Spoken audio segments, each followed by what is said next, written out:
তেখেতক মঞ্চত আসন গ্ৰহণ কৰিবলৈ অনুৰোধ জনাইছোঁ।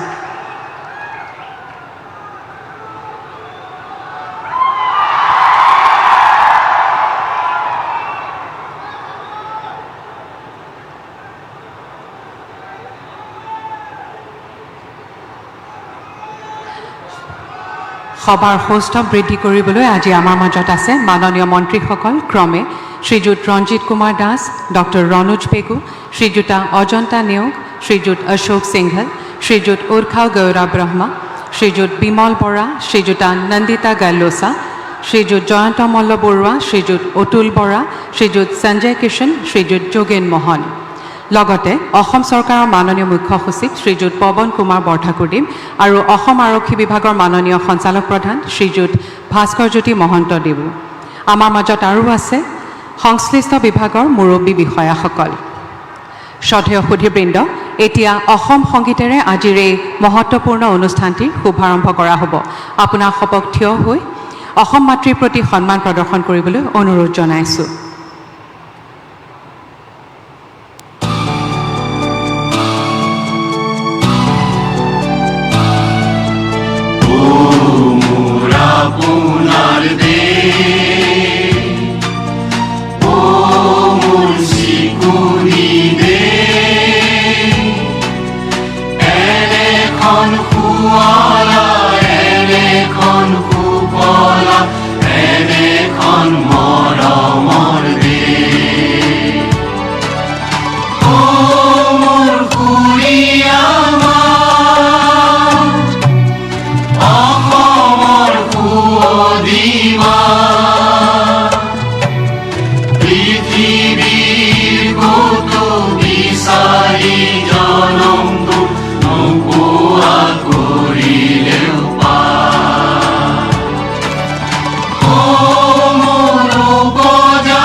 ধন্যবাদ।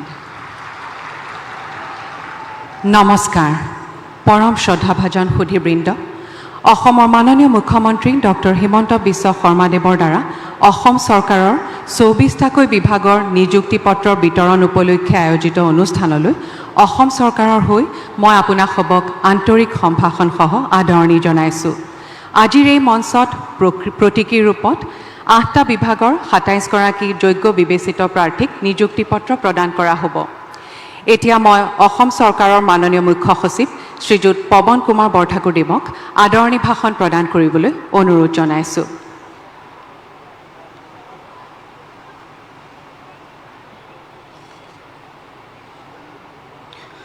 আজিৰ এই নিযুক্তি পত্ৰ বিতৰণ অনুষ্ঠানত মুখ্য অতিথিৰ আসন অলংকৃত কৰি আমাৰ মাজত উপস্থিত থকা অসমৰ মাননীয় মুখ্যমন্ত্ৰী ডাঙৰীয়া, আজিৰ অনুষ্ঠানৰ সৌষ্ঠৱ বৰ্ধন কৰি উপস্থিত থকা মাননীয় মন্ত্ৰীসকল শ্ৰীযুত ৰঞ্জিত কুমাৰ দাস ডাঙৰীয়া, শ্ৰীযুত অতুল বৰা ডাঙৰীয়া, শ্ৰীযুত উৰ্খাও গৌৰা ব্ৰহ্ম ডাঙৰীয়া, শ্ৰীযুত কেশৱ মহন্ত ডাঙৰীয়া, শ্ৰীযুত চন্দ্ৰমোহন পাটোৱাৰী ডাঙৰীয়া, শ্ৰীযুত পৰিমল শুক্লবৈদ্য ডাঙৰীয়া, ডক্টৰ ৰণোজ পেগু ডাঙৰীয়া, শ্ৰীযুতা অজন্তা নেওগ ডাঙৰীয়ানী, শ্ৰীযুত অশোক সিংঘাল ডাঙৰীয়া, শ্ৰীযুত পীযুষ হাজৰিকা ডাঙৰীয়া, শ্ৰীযুত বিমল বৰা ডাঙৰীয়া, শ্ৰীযুতা নন্দিতা গাল্লোচা ডাঙৰীয়ানী, শ্ৰীযুত জয়ন্ত মল্ল বৰুৱা ডাঙৰীয়া, শ্ৰীযুত যোগেন মোহন ডাঙৰীয়া, শ্ৰীযুত সঞ্জয় কিষণ ডাঙৰীয়া। আজিৰ উপস্থিত আৰক্ষী সঞ্চালক প্ৰধান ভাস্কৰ জ্যোতি মহন্ত ডাঙৰীয়া, অতিৰিক্ত মুখ্য সচিবসকল, প্ৰধান সচিবসকল, অন্যান্য বিষয়াসকল, নিযুক্তি লাভ কৰা মেধাৱী প্ৰাৰ্থীসকলকে প্ৰমুখ্য কৰি সংবাদসেৱীসকল তথা উপস্থিত অভ্যাগতসকল, পোনপ্ৰথমে মই আপোনালোক সকলোকে আজিৰ এই বিশেষ আয়োজনলৈ আদৰণি সম্ভাষণ জনাইছোঁ। আজি আমাৰ বাবে আন এক উল্লেখযোগ্য দিন। গতিশীল নেতৃত্বৰে অসমৰ সৰ্বাংগীন উন্নয়নৰ হকে অহৰহ প্ৰচেষ্টা অব্যাহত ৰখা মাননীয় মুখ্যমন্ত্ৰী ডক্টৰ হিমন্ত বিশ্ব শৰ্মা ডাঙৰীয়াই 1 লাখ চৰকাৰী চাকৰিত নিযুক্তি দিয়াৰ বাবে লোৱা সংকল্প আৰু ৰাইজক দিয়া প্ৰতিশ্ৰুতি পূৰণৰ ক্ষেত্ৰত এধাপ আগুৱাই আজিৰ এই অনুষ্ঠানত 11,236 গৰাকী যোগ্যতা অৰ্জন কৰা চাকৰি প্ৰত্যাশীক আনুষ্ঠানিকভাৱে নিযুক্তি পত্ৰ প্ৰদান কৰা হ'ব। আপোনালোকে সকলোৱে জ্ঞাত যে এই স্থানতে যোৱা 14 মে তাৰিখে 22,958 গৰাকী নৱনিযুক্ত লোকলৈ নিযুক্তি পত্ৰ বিতৰণ কৰা হৈছিল। সততাৰে জীৱিকা নিৰ্বাহৰ পথ লাভ কৰি আমাৰ ডেকা শক্তিয়ে নিজৰ পৰিয়ালক সকাহ দিয়াৰ লগতে ৰাজ্যখনৰ উন্নয়নৰ স্বাৰ্থত স্বচ্ছ একাগ্ৰতা আৰু দায়বদ্ধতাৰে সেৱা আগবঢ়াবলৈ অনুপ্ৰেৰণা লাভ কৰিছিল। আজি পুনৰ 24টা বিভাগৰ পৰা 11,236 গৰাকীয়ে নিযুক্তি পত্ৰ লাভ কৰিব। চাকৰিৰ যাত্ৰা যেতিয়া নিকা ব্যৱস্থাৰ আধাৰত আৰম্ভ হ'ব, সেৱা প্ৰদানো সিমানেই নিকা হ'ব। এনেদৰে ৰাজ্যখনৰ প্ৰশাসন যন্ত্ৰ ক্ৰমান্বয়ে অধিক স্বচ্ছ আৰু দায়বদ্ধ কৰি গঢ়ি তোলাৰ পথ প্ৰশস্ত হৈ উঠিছে। দেশৰ সৰ্বোৎকৃষ্ট 5খন ৰাজ্যৰ ভিতৰত অসমৰ স্থান সুনিশ্চিত কৰাৰ বাবে আমাৰ দক্ষ তথা দূৰদৰ্শী মুখ্যমন্ত্ৰী ডক্টৰ হিমন্ত বিশ্ব শৰ্মা ডাঙৰীয়াৰ নেতৃত্বত উন্নয়ন ত্বৰান্বিত কৰিবলৈ বিভিন্ন সুদূৰ প্ৰসাৰী জনকল্যাণমূলক আঁচনি লোৱাৰ উপৰি তড়িৎ গতিৰে বিভিন্ন প্ৰশাসনীয় সংস্কাৰমূলক পদক্ষেপ কাৰ্যকৰী কৰা হৈছে। এই প্ৰচেষ্টাত পূৰ্ণোদ্যমে অংশগ্ৰহণ কৰি ৰাইজৰ সেৱাত সকলো বিষয়া কৰ্মচাৰীয়ে ব্ৰতী হ'ব লাগিব। মই নৱনিযুক্ত প্ৰতিগৰাকী কৰ্মচাৰীকে আহ্বান জনাওঁ যে আজিৰ এই নিযুক্তি পত্ৰ গ্ৰহণৰ মুহূৰ্তৰ পৰাই তেওঁলোকে প্ৰতিজ্ঞাবদ্ধ হওক যাতে অসমৰ 3.5 কোটি জনসাধাৰণৰ আশা আকাংক্ষা পূৰণৰ বাবে তেওঁলোকে সম্পূৰ্ণ নিষ্ঠা আৰু দায়বদ্ধতাৰে কাম কৰে। দেশৰ উন্নয়নৰ পৰিকাঠামো সুদৃঢ় কৰাৰ বাবে পোনপটীয়াকৈ সেয়া আগবঢ়োৱাৰ যি সুবৰ্ণ সুযোগ আপোনালোকে লাভ কৰিছে তাৰ 100% আপোনালোকে সদ্ব্যৱহাৰ কৰিব লাগিব আৰু কৰ্মসংস্কৃতিৰ এক অভূতপূৰ্ব নিদৰ্শন দাঙি ধৰিব লাগিব। প্ৰতিটো কামেই মিছন মোডত আগবঢ়াই নিয়াৰ পোষকতা কৰি সকলোকে অনুপ্ৰেৰণা যোগাই অহা মাননীয় মুখ্যমন্ত্ৰী মহোদয়ক এইখিনিতে আন্তৰিক ধন্যবাদ জ্ঞাপন কৰিছোঁ। আপোনাৰ বলিষ্ঠ নেতৃত্বই অসমত কৰ্মসংস্কৃতিৰ এক নতুন জোৱাৰ আনিছে। মুখ্যমন্ত্ৰী মহোদয়াৰ দিক নিৰ্দেশনাৰে প্ৰতিটো বিভাগৰ গুৰু দায়িত্ব বহন কৰি টিম অসম হিচাপে কাম কৰি থকা মাননীয় মন্ত্ৰীবৰ্গকো আদৰণি সম্ভাষণ জনাইছোঁ। চৰকাৰে গ্ৰহণ কৰা সকলো সিদ্ধান্তক ফলপ্ৰসূভাৱে ৰূপায়ণ কৰিবলৈ সদা তৎপৰ উপস্থিত বিষয়া কৰ্মচাৰীৰ লগতে নৱনিযুক্ত কৰ্মচাৰীসকল আৰু সাংবাদিক বন্ধুসকলকো পুনৰ আদৰণি সম্ভাষণ জনাই মোৰ আদৰণি ভাষণ ইমানতে সামৰিছোঁ। জয় হিন্দ, জয় অসম। ধন্যবাদ মহাশয়। এতিয়া আমি আগবাঢ়িবলৈ লৈছোঁ আজিৰ সভাৰ মূল উপলক্ষ্য নিযুক্তি পত্ৰ বিতৰণ পৰ্বলৈ। মঞ্চত প্ৰতীকী ৰূপত 8টা বিভাগৰ 27 গৰাকী যোগ্য বিবেচিত প্ৰাৰ্থীক নিযুক্তি পত্ৰ প্ৰদান কৰা হ'ব। মই অসমৰ মাননীয় মুখ্যমন্ত্ৰী ডক্টৰ হিমন্ত বিশ্ব শৰ্মাদেৱক প্ৰাৰ্থীসকলক তেখেতসকলৰ বহু প্ৰত্যাশিত নিযুক্তি পত্ৰ প্ৰদান কৰিবলৈ অনুৰোধ জনাইছোঁ। আমি গৃহ আৰু ৰাজনৈতিক বিভাগেৰে আৰম্ভ কৰিব বিচাৰিছোঁ। প্ৰথমে শ্ৰী মিথিংগা দ্বিমাৰীক মঞ্চত আগবাঢ়ি আহিবলৈ অনুৰোধ জনাইছোঁ।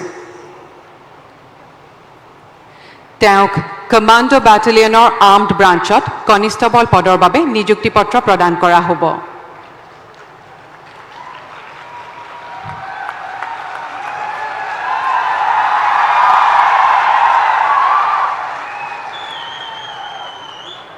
এইবাৰ শ্ৰী পাৰ্থপ্ৰতিম ভট্টাচাৰ্যক আগুৱাই যাবলৈ অনুৰোধ জনাইছোঁ। তেওঁক আনআৰ্মড ব্ৰাঞ্চত ছাব ইন্সপেক্টৰ পদৰ বাবে নিযুক্তি পত্ৰৰ লগতে ফ্লেগ প্ৰদান কৰা হ'ব।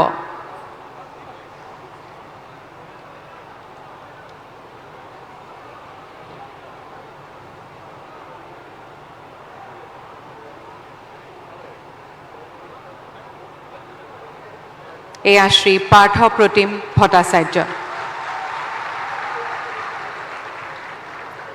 এইবাৰ শ্ৰীমতী ৰিম্পীমণি মৰাণক আগবাঢ়ি আহিবলৈ অনুৰোধ জনাইছোঁ।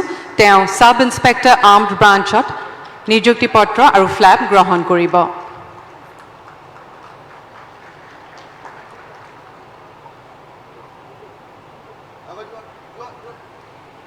এয়া শ্ৰীমতী ৰিম্পীমণি মৰাণ। তেওঁ ছাব ইন্সপেক্টৰ আৰ্মড ব্ৰাঞ্চৰ নিযুক্তি পত্ৰ আৰু ফ্লেগ গ্ৰহণ কৰিব। এইবাৰ শ্ৰী মৰমজ্যোতি গগৈক আগবাঢ়ি যাবলৈ অনুৰোধ জনাইছোঁ।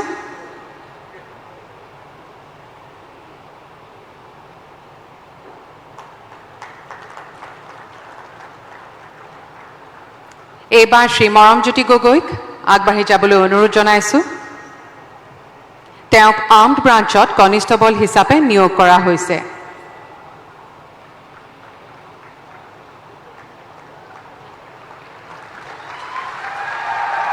ধন্যবাদ।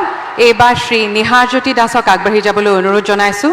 তেওঁ আনআৰ্মড ব্ৰাঞ্চত কনিষ্টেবল হিচাপে নিযুক্তি লাভ কৰিছে।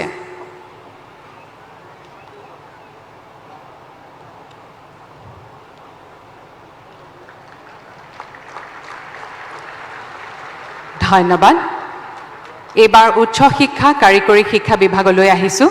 প্ৰথমে শ্ৰী মনোজ খাকলাৰীক আগবাঢ়ি আহিবলৈ অনুৰোধ জনাইছোঁ। তেখেতে সহকাৰী অধ্যাপক হিচাপে নিযুক্তি লাভ কৰিছে।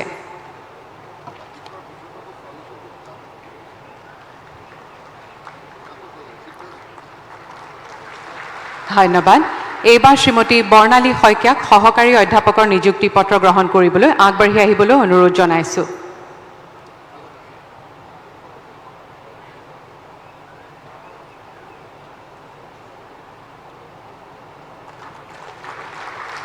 ধন্যবাদ। এতিয়া বিদ্যালয় শিক্ষা বিভাগলৈ আহিছোঁ। প্ৰথমেই নিযুক্তি পত্ৰ প্ৰদান কৰা হ'ব শ্ৰী যোগানন্দ শৰ্মাক। তেখেতে সহকাৰী শিক্ষক পদত নিযুক্তি লাভ কৰিছে।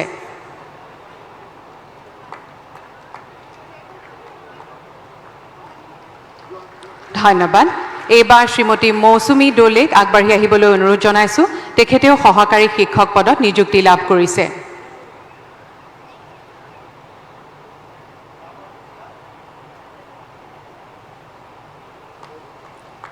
ধন্যবাদ।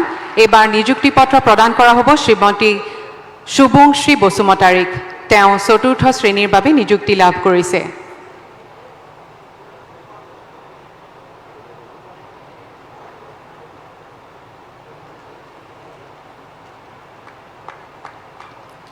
ধন্যবাদ। মই শ্ৰীমতী মৃদুলা চৌধুৰীক আগবাঢ়ি আহিবলৈ অনুৰোধ জনাইছোঁ। তেখেতে কনিষ্ঠ সহায়ক পদত নিযুক্তি লাভ কৰিছে।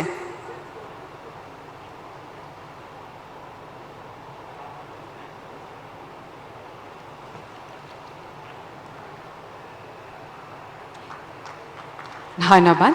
বিদ্যালয় শিক্ষা বিভাগৰ অন্তিমগৰাকী প্ৰাৰ্থী হৈছে শ্ৰী নৱৰত্ন দোলে। তেখেতকো কনিষ্ঠ সহায়ক পদৰ নিযুক্তি পত্ৰ প্ৰদান কৰা হ'ব।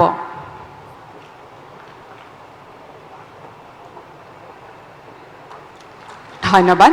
এতিয়া আমি পঞ্চায়ত আৰু গ্ৰামোন্নয়ন বিভাগলৈ আহিছোঁ। প্ৰথমে শ্ৰী পৰশ বৰাক আগবাঢ়ি আহিবলৈ অনুৰোধ জনাইছোঁ। তেখেতে কনিষ্ঠ অভিযন্তা পদত নিযুক্তি লাভ কৰিছে।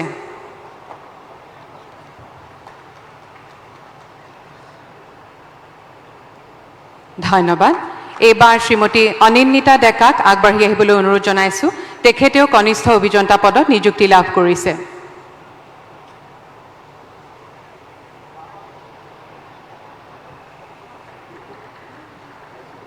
ধন্যবাদ এইবাৰ শ্ৰীমতী মীনাক্ষী চেতিয়া দিহিঙীয়াক আগবাঢ়ি আহিবলৈ অনুৰোধ জনাইছোঁ তেওঁক টেক্স কালেক্টৰ কাম ৰোড মোহৰৰ পদৰ বাবে নিযুক্তি পত্ৰ প্ৰদান কৰা হ'ব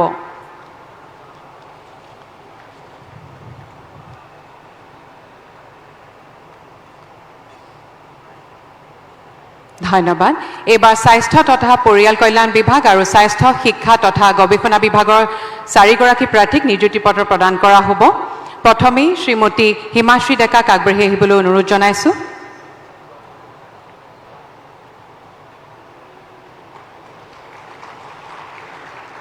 এইবাৰ শ্ৰী পংকজ কাকতিক আগুৱাই যাবলৈ অনুৰোধ জনাইছোঁ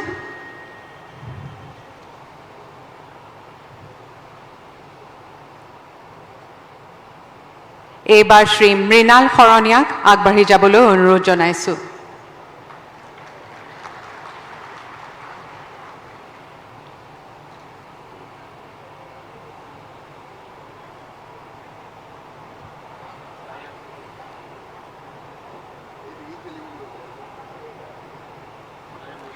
ধন্যবাদ এই শিতানত নিযুক্তি পত্ৰ লাভ কৰা চতুৰ্থগৰাকী প্ৰাৰ্থী হৈছে শ্ৰী সঞ্জয় বাসফোৰ তেখেতক আগবাঢ়ি যাবলৈ অনুৰোধ জনাইছোঁ চাৰিওগৰাকীয়ে গুৱাহাটী চিকিৎসা মহাবিদ্যালয় হস্পিটেলৰ অধীক্ষকৰ কাৰ্যালয়ৰ চতুৰ্থ শ্ৰেণীৰ কৰ্মচাৰী হিচাপে নিযুক্তি লাভ কৰিছে এতিয়া লোক নিৰ্মাণ বিভাগৰ প্ৰাৰ্থীক নিযুক্তি পত্ৰ প্ৰদান কৰা হ'ব এই 6 গৰাকী প্ৰাৰ্থীয়ে সহকাৰী অভিযন্তাৰ পদৰ নিযুক্তি লাভ কৰিছে প্ৰথমেই শ্ৰী অৰ্ণৱ বৰুৱাক আগবাঢ়ি যাবলৈ অনুৰোধ জনাইছোঁ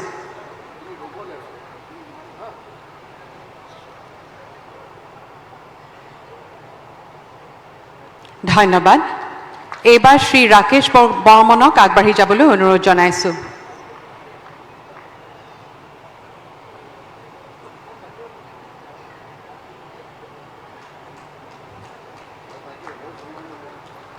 ধন্যবাদ এইবাৰ শ্ৰীমতী শৰ্মিষ্ঠা গোস্বামীক আগবাঢ়ি আহিবলৈ অনুৰোধ জনাইছোঁ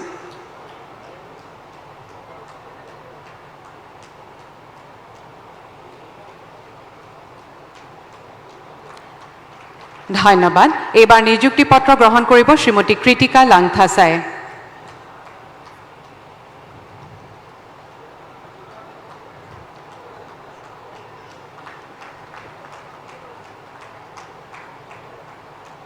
ধন্যবাদ এইবাৰ শ্ৰী ডৰিন বৰুৱাক নিযুক্তি পত্ৰ গ্ৰহণ কৰিবলৈ আগবাঢ়ি আহিবলৈ অনুৰোধ জনাইছোঁ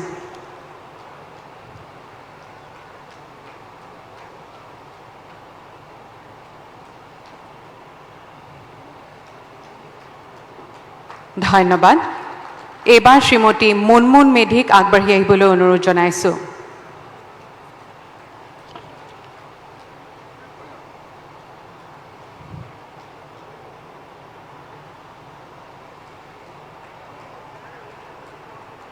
ধন্যবাদ এইবাৰ জলসিঞ্চন বিভাগৰ প্ৰাৰ্থী হৈছে শ্ৰী জামিনী কুমাৰ দেৱ লস্কৰ তেখেতক সহকাৰী অভিযন্তাৰ নিযুক্তি পত্ৰ প্ৰদান গ্ৰহণ কৰিবলৈ আগবাঢ়ি যাবলৈ অনুৰোধ জনাইছোঁ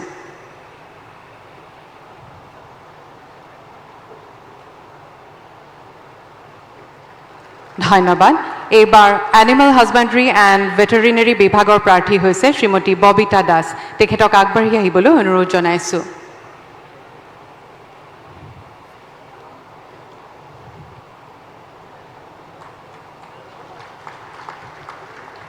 ধন্যবাদ নিযুক্তি পত্ৰ প্ৰদান পৰ্বৰ ইমানতে অন্ত পৰিল মই মাননীয় মুখ্যমন্ত্ৰী মহোদয়ক অশেষ ধন্যবাদ জনাইছোঁ এতিয়া মই অসমৰ মাননীয় মুখ্যমন্ত্ৰী ডক্টৰ হিমন্ত বিশ্ব শৰ্মাদেৱক তেখেতৰ বহুমূলীয়া ভাষণ প্ৰদান কৰিবলৈ বিনম্ৰ অনুৰোধ জনাইছোঁ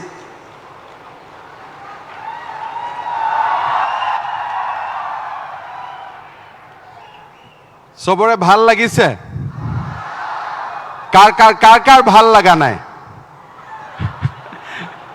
কাৰ ভাল লাগিছে হাত ডাঙক সবৰে ভাল লাগিছে মা দেউতাৰ ভাল লাগিছে নে নাই লাগিছে সবচে বেছি ভাল মাৰ লাগিছে নে দেউতাৰ লাগিছে হা মাৰ আশীৰ্বাদ দি পঠাইছে নে না আশীৰ্বাদ দি গাঁৱৰ মানুহেও ভাল পাইছে পুৰা তেলে মোৰ লগত একেলগে এবাৰ সবে কবা ভাৰত মাতা কি, ভাৰত মাতা কি। বহুত বহুত ধন্যবাদ।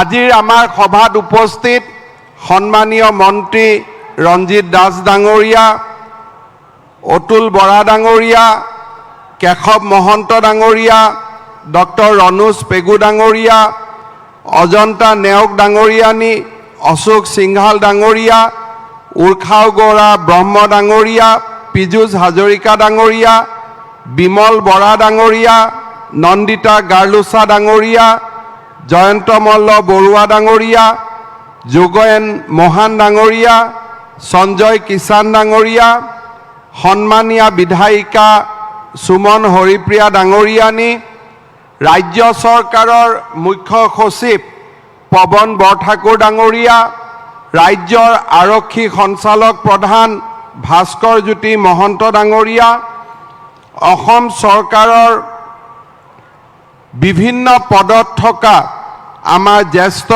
বিষয়াসকল, আজি নিযুক্তি পত্ৰ ল'বলৈ অহা সফল প্ৰাৰ্থীসকলৰ পিতৃ মাতৃ আৰু অভিভাৱকসকল, নিযুক্তিপ্ৰাপ্ত প্ৰাৰ্থীসকল আৰু সুধীবৃন্দ, পোনপ্ৰথমে মই আজিৰ এই সুন্দৰ অনুষ্ঠানত যিসকল প্ৰাৰ্থী অসম চৰকাৰৰ বিভিন্ন বিভাগত সুখ্যাতিৰে উত্তীৰ্ণ হৈ নিযুক্তি পত্ৰ ইয়ালৈ ল'বৰ বাবে উপস্থিত হৈছে তেখেতসকলক মই অভিনন্দন জনাইছোঁ।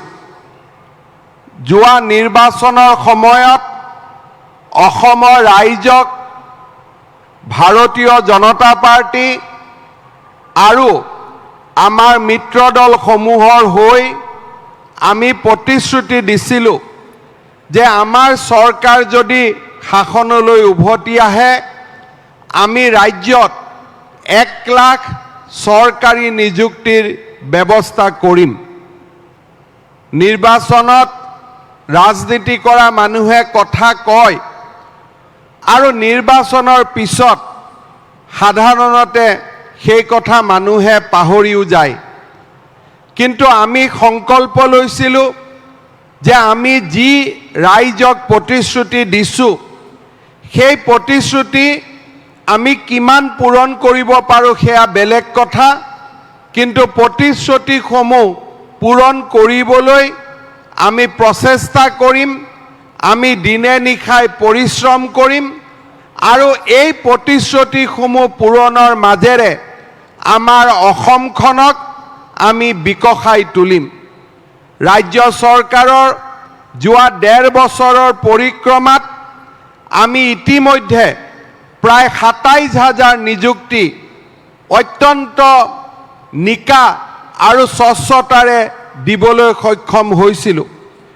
প্ৰথমবাৰ আমি 4,779টা নিযুক্তি আমি দিব পাৰিছিলোঁ আৰু তাৰ পিছত যোৱা 14 মে তাৰিখে আমি 22,958টা পদত আমি নিযুক্তি দিব পাৰিছিলোঁ। আজি তৃতীয়বাৰৰ এই শৃংখলাৰ তৃতীয় কাৰ্যসূচী অনুসৰি আজি দিনটোত আমি ৰাজ্য চৰকাৰৰ 24টা বিভাগৰ 11,236টা পৰিয়াল বা প্ৰাৰ্থীলৈ আজি আমি চৰকাৰী নিযুক্তি পত্ৰ দিবলৈ ইয়াত আমি সমবেত হৈছোঁ। আজি নিযুক্তি পত্ৰ বিতৰণ কৰা পদসমূহৰ ভিতৰত আছে গৃহ বিভাগত 5,335টা, কামাণ্ডো বেটেলিয়ন আছে, সাব ইন্সপেক্টৰ আছে আৰু এই পদসমূহত নিযুক্তি পাবলৈ অহা প্ৰত্যেকগৰাকী যুৱক যুৱতীয়ে যোৱা এবছৰৰ পৰা ৰাতিপুৱা 3টা-4টা বজাতে উঠি কঠোৰ পৰিশ্ৰম আৰু সাধনা কৰি আছিলে। আজি সেই কঠোৰ পৰিশ্ৰম আৰু সাধনাৰ আজি আমি সেই কঠোৰ পৰিশ্ৰম আৰু সাধনাৰ পুৰস্কাৰ পাবলৈ সক্ষম হৈছোঁ। বহুতে ভাবে যে আমি কেৱল মাত্ৰ দৌৰিয়ে আছিলোঁ, কিন্তু আমি এটা কথা জনা উচিত যে আমাৰ SI যিসকলে পাইছে, AB যিসকলে পাইছে, তেওঁলোকে দৌৰিও আছিল আৰু লিখিত পৰীক্ষাটো তেওঁলোকে পাছ কৰিছিলে, হয়নে নহয়? আজি আমাৰ উচ্চ শিক্ষা আৰু কাৰিকৰী বিভাগত আমি 927টা পদত নিযুক্তি দিবলৈ ইয়াত সমবেত হৈছোঁ। ইয়াৰ ভিতৰত প্ৰায় 700টা পদ আমাৰ কলেজসমূহৰ ফেকাল্টি মেম্বাৰ বুলি আমি যাক কওঁ, অৰ্থাৎ আমাৰ ভাষাত তেওঁলোক লেকচাৰাৰ, আৰু আজি তেওঁলোকে গৈ নিজ নিজ কলেজত লেকচাৰাৰ হিচাপে যোগদান কৰিব। ই আমাৰ উচ্চ শিক্ষা জগতখনত এটা নতুন তেওঁলোকে শক্তি লাভ কৰিব। ইয়াৰ উপৰিও মই অত্যন্ত আনন্দিত যে গুৱাহাটী উচ্চ ন্যায়ালয়ত চলি থকা এটা গোচৰৰ বাবে যোৱা নিযুক্তিত আমি হাইস্কুলৰ কেইবাজনো শিক্ষকক আমি নিযুক্তি দিব পৰা নাছিলোঁ। আজি আমি এই সভাতে তেখেতসকললৈকেও আমি নিযুক্তি পত্ৰ দিবলৈ পাই আমি সঁচাকৈয়ে আনন্দিত হৈছোঁ। স্বাস্থ্য বিভাগত 299টা, পঞ্চায়ত গ্ৰামোন্নয়ন বিভাগত এছিষ্টেণ্ট ইঞ্জিনিয়াৰ, জুনিয়ৰ ইঞ্জিনিয়াৰকে ধৰি 299টা, লোক নিৰ্মাণ বিভাগত 304টা আমাৰ এছিষ্টেণ্ট ইঞ্জিনিয়াৰ আছে, জুনিয়ৰ ইঞ্জিনিয়াৰ আছে, জলসিঞ্চন বিভাগত 137টা, পৰিৱেশ আৰু বন বিভাগত 33টা, দক্ষতা নিয়োগ আৰু উদ্যমিতা বিভাগত 24টা, পশুপালন আৰু পশু চিকিৎসা বিভাগত 27টা, ক্ৰীড়া আৰু যুৱ কল্যাণ বিভাগত 13টা, ৰূপান্তৰ আৰু উন্নয়ন বিভাগত 11টা, পৰ্যটন বিভাগত আৰু হস্ততাঁত আৰু বস্ত্ৰশিল্প বিভাগত 6টাকৈ, মহিলা আৰু শিশু বিকাশ বিভাগ, জনস্বাস্থ্য কাৰিকৰী বিভাগ আৰু তথ্য প্ৰযুক্তি বিভাগত 4টাকৈ, পৰিবহণ বিভাগ, জলসম্পদ বিভাগ, মীন বিভাগত 3টাকৈ, সমবায় বিভাগত 2টা, গৃহ আৰু নগৰ পৰিক্ৰমা বিভাগ, উদ্যোগ আৰু ৰাজহুৱা প্ৰতিষ্ঠান বিভাগ, তথ্য আৰু জনসংযোগ বিভাগত আমি এটাকৈ নিযুক্তি দিবলৈ আমি সক্ষম হৈছোঁ। আমাৰ প্ৰতিশ্ৰুতি যে আমি অসমত প্ৰথমবাৰৰ বাবে কোনোবা চৰকাৰৰ দিনত 1 লাখ আমি নিযুক্তি দিম, আৰু সেই ৰাস্তা দি আজি আমি খোজকাঢ়ি গৈ আছোঁ, আৰু অহা দিনবিলাকত এনেকুৱা মিটিং আৰু বহুত আমি দেখিবলৈ পাম যেতিয়ালৈকে আমি 1 লাখ স্পৰ্শ কৰিব নোৱাৰোঁ। মই অসমৰ যুৱক যুৱতীসকলক অনুৰোধ কৰিম যে যিসকলে পুলিচত দৌৰি আছিলে, মোক কেইবাজনো যুৱক যুৱতীয়ে যোৱা কেইদিনত লগ পাইছোঁ, ছাৰ 1 নম্বৰৰ কাৰণে নাপালোঁ, আধা নম্বৰৰ কাৰণে নাপালোঁ।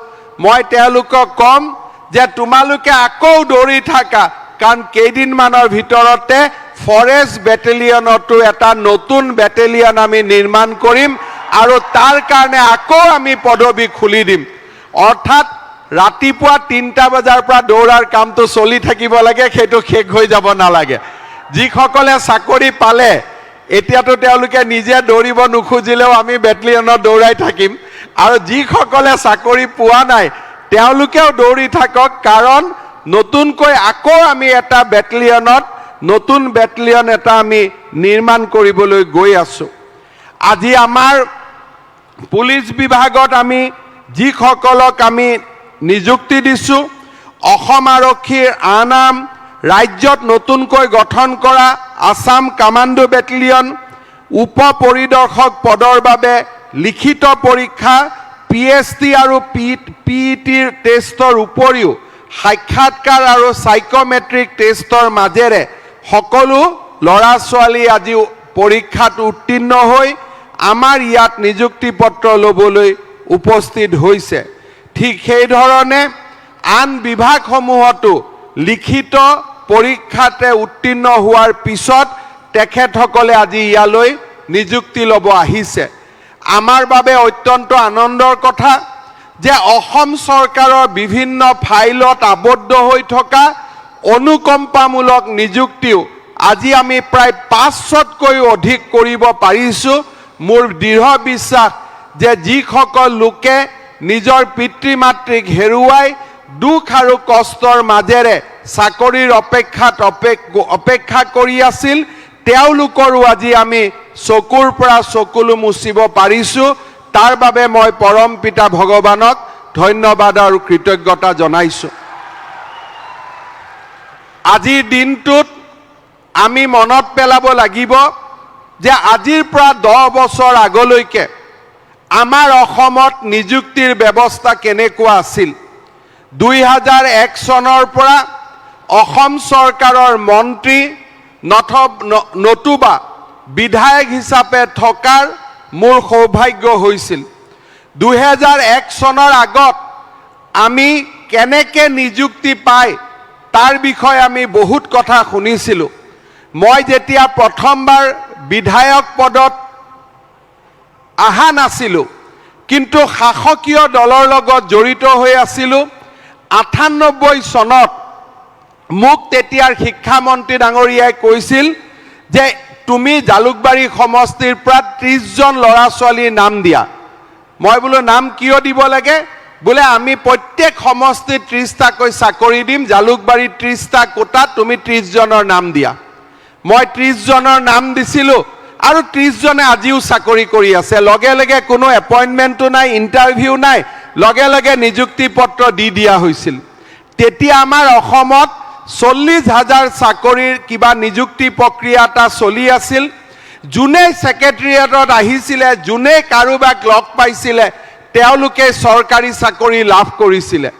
এনেকুৱা অৱস্থা আছিলে যে আমাৰ লখিমপুৰত এজন ইনস্পেক্টৰ অফ স্কুল আছিলে। তেওঁ নদীৰেদি নাও চলাই গৈ থাকে, ঘাটত যাকে লগ পাই যোনে টকা জমা দিয়ে তাকে তেওঁ চাকৰি দি দিয়ে। শিৱসাগৰত এজন ইনস্পেক্টৰ অফ স্কুল আছিলে। 3000টা পোষ্ট থাকিলে তেওঁ 9000টা নিযুক্তি দিয়ে আৰু ল'ৰাবিলাকক কয় যে 4 মাহৰ দৰমহা পাবি, 1 বছৰৰ দৰমহা নাপাবি। অৰ্থাৎ চাকৰিৰ এখন ডাঙৰ বজাৰ আমাৰ অসমত চলি আছিলে।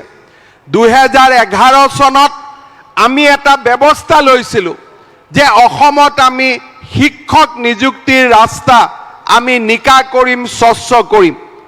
আজি যেনেকৈ আমি নিকা আৰু স্বচ্ছ কৰিব যাওঁতে বহুত প্ৰত্যাহ্বানৰ সন্মুখীন হৈছিলোঁ, সেই সময়তো 2011-12 চনত টেটৰ জৰিয়তে শিক্ষক নিযুক্তি দিবলৈ যাওঁতে আমি বহুতো প্ৰত্যাহ্বানৰ সন্মুখীন হৈছিলোঁ। আমাৰ দলৰ ভিতৰত, দলৰ বাহিৰত, আনকি দিল্লীৰ পৰা সেই সময়ত জমিয়ত উলেমাৰ মাদানী চাহাব অসমলৈ আহি কেনেকৈ এনেকৈ নিযুক্তি হ'ব পাৰে তাৰ বিষয়ে আমাৰ লগত বিতৰ্কটো তেওঁ লিপ্ত হৈ পৰিছিল। তেনেকুৱা এটা পৰিৱেশৰ পৰা আমি প্ৰত্যাহ্বানৰ মাজেৰে যুঁজি অসমত শিক্ষক নিযুক্তিৰ প্ৰক্ৰিয়া সম্পূৰ্ণ স্বচ্ছ আৰু নিকা কৰিবলৈ সক্ষম হৈছিলোঁ। আজি অসমত এনেকুৱা এটা পৰিৱেশ, হিমন্ত বিশ্ব শৰ্মা জীয়াই থাকক বা নাথাকক, ৰনোজ পেগু জীয়াই থাকক বা নাথাকক, অসমত শিক্ষক নিযুক্তিত কোনেও মেধাৰ বাহিৰত যাব নোৱাৰে। এনেকুৱা এটা শৃংখলা, এনেকুৱা এটা নিয়ম আমি আমাৰ ৰাজ্যখনত বান্ধি ল'বলৈ সক্ষম হৈছিলোঁ। সময় বাগৰিছিল। অসমৰ মই মুখ্যমন্ত্ৰীৰ দায়িত্ব পাবলৈ আৰু ৰাইজৰ আশীৰ্বাদত মুখ্যমন্ত্ৰীৰ দায়িত্ব ল'বলৈ আমাক দায়িত্ব দিয়া হৈছিল। মুখ্যমন্ত্ৰীৰ দায়িত্ব ল'লে গৃহ বিভাগৰ দায়িত্বও মোৰ লগত আছিল। আমি সংকল্প লৈছিলোঁ যে অসম আৰক্ষীৰ নিযুক্তি প্ৰক্ৰিয়া যি ধৰণে টেটত নিযুক্তি আমি নিকা কৰিছিলোঁ, অসম আৰক্ষীৰ নিযুক্তি প্ৰক্ৰিয়াও আমি সম্পূৰ্ণ নিকা কৰিম। যোৱা এবছৰ 2 বছৰ আগতে সাব ইন্সপেক্টৰ পৰীক্ষা পাতোতে হোৱা খেলি মেলিৰ কথা বতৰাই আমাৰ মনত কৰবাত নহয় কৰবাত ক্ৰিয়া কৰি আছিলে যে শিক্ষকৰ পিছত এইবাৰ পুলিচৰ নিযুক্তি আমি নিকা কৰিব লাগে। কাৰণ অসম চৰকাৰত আটাইতকৈ বেছি নিযুক্তি হয় শিক্ষা আৰু আৰক্ষী বিভাগত। তাক বাদ দি স্বাস্থ্য বিভাগ, আৰক্ষী বিভাগ, শিক্ষা বিভাগ এই তিনিটাই হৈছে আটাইতকৈ নিযুক্তি পাব পৰা বিভাগ। কিন্তু স্বাস্থ্য বিভাগত নিযুক্তি পাবৰ কাৰণে ডক্টৰ হ'ব লাগে, নাৰ্ছ হ'ব লাগে, টেকনিক্যাল কোৱালিফিকেশ্যন লাগে। কিন্তু জেনেৰেল ল'ৰা ছোৱালীৰ কাৰণে নিযুক্তি পোৱাৰ ৰাস্তাই হৈছে শিক্ষা আৰু আৰক্ষী বিভাগ। আমি সংকল্প লৈছিলোঁ যে আৰক্ষীৰ নিযুক্তিও মা গংগাৰ সাক্ষাৎ হ'ব লাগিব আৰু মা গংগাৰ দৰে আৰক্ষীৰ নিযুক্তিও পবিত্ৰ আৰু নিকা হ'ব লাগিব। প্ৰথমবাৰৰ বাবে আমি এই বৰ্ষৰ 14 মে'ত আমি যেতিয়া নিযুক্তি দিছিলোঁ তাৰ আৰম্ভণি আছিল যে আৰক্ষীৰ নিযুক্তি প্ৰক্ৰিয়া নিকা হ'ব। আজি দ্বিতীয়বাৰৰ বাবে আৰক্ষীৰ নিযুক্তি পত্ৰ নিকা হ'ল।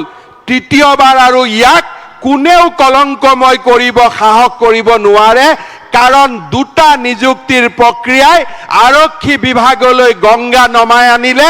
ইয়াত আৰু এতিয়া কোনেও নিযুক্তি আৰু ভৱিষ্যতে কেতিয়াও কলংক কৰিব নোৱাৰে। ই আজি প্ৰমাণ হৈ গ'ল। আৰু আৰক্ষীৰ নিযুক্তি প্ৰক্ৰিয়াও শিক্ষকৰ দৰে এতিয়াৰ পৰা স্বচ্ছ হৈ থাকিব, তাক মই বিশ্বাসেৰে সৈতে ক'ব খোজো।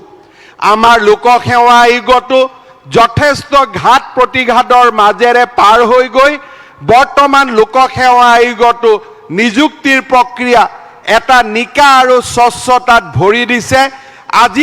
আজি চাকৰি লাভ কৰা ইঞ্জিনিয়াৰসকল তাৰ সাক্ষী হৈ থাকিব যে এতিয়া লোকসেৱা আয়োগত চাকৰি পাবৰ কাৰণেও আমি কাকো টকা পইচা দিব নালাগে, মাত্ৰ পঢ়িব লাগে আৰু পঢ়াৰ বিকল্প আৰু একো হ'ব নোৱাৰে। আমাৰ সন্মুখত তৃতীয় প্ৰত্যাহ্বান আছে যে এতিয়াৰ পৰা আমি অসম চৰকাৰৰ 3rd grade 4th grade driver পৰ্যন্ত আমি নিযুক্তিৰ প্ৰক্ৰিয়া নিকা কৰিম। নিযুক্তিৰ প্ৰক্ৰিয়া যেতিয়া আমি নিকা কৰিবলৈ যাওঁ, প্ৰথম সন্দেহৰ চকুৰে চোৱা আৰম্ভ কৰে গুৱাহাটীত আমাৰ কাষত থকা আশে পাশে থকা মানুহসকলে। তেওঁলোকে ভাবে যে কেনেকৈ নিযুক্তি প্ৰক্ৰিয়া নিকা হ'ব, তাৰ মানে লুকাই লুকাই কিবা হ'ব। আৰু সেইকাৰণে তেওঁলোকে চিন্তা আৰম্ভ কৰে যে কেনেকৈ লুকাই লুকাই হ'ব পাৰে। ক'ৰবাত যদি গম পায় যে কোনোবা ল'ৰা পৰীক্ষা হলত পানী খাব উঠি গৈছে, তাতো তেওঁলোকে দুৰ্নীতি দেখা পায়। কোনোবা ল'ৰা যদি পৰীক্ষাৰ পৰা 10 মিনিট আগত ওলাই গৈছে, তাতো তেওঁলোকে দুৰ্নীতি দেখা পায়। দুৰ্নীতি তেনেকৈ নহয়।